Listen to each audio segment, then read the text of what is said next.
The blizzard arrived like a living thing, clawing at the mountain cabin with white fists and a screaming wind. Mara braced her shoulder against the door, breath trembling, as snow piled higher than the window ledge. She was a widow now, had been for 2 winters, and the mountains had taught her that mercy did not come with storms. She wrapped her shawl tighter around her body and looked down at the small bundle in her arms. Her baby slept, unaware of the cold that crept through the cracks in the walls. Little Ellen's cheeks were flushed with warmth from Mara's body, her tiny breath steady.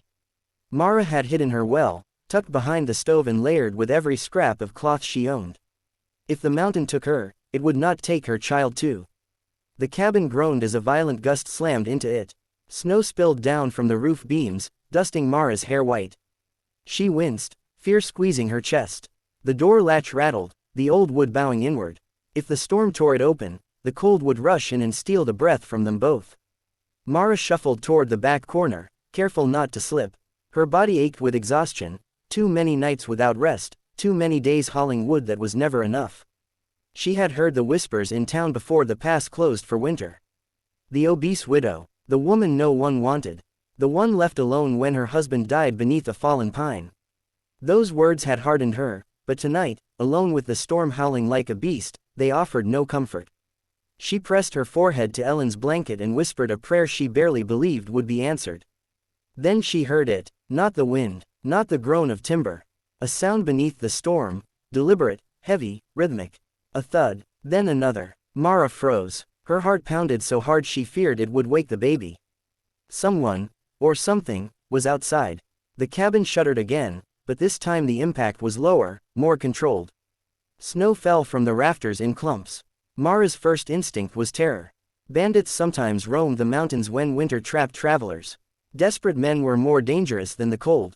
She backed away from the door, clutching Ellen close, her eyes darting for the old iron poker by the hearth. Another strike hit the door, stronger now. The latch splintered slightly, wood cracking like a gunshot in the confined space. "Please," Mara whispered hoarsely, though she didn't know to whom. "There's nothing here to take." The wind howled louder, as if mocking her fear. Then came a deep voice, barely audible through the storm. "Ma'am, if you're inside, move back." Her breath caught. A man's voice, strong, urgent. Before she could respond, the sound outside changed. No longer blunt force, now metal rang against wood. Not an axe, not fists, something unexpected. With a final thunderous crack, the door burst inward, not from brute strength alone, but from the iron pry bar wedged perfectly at its frame.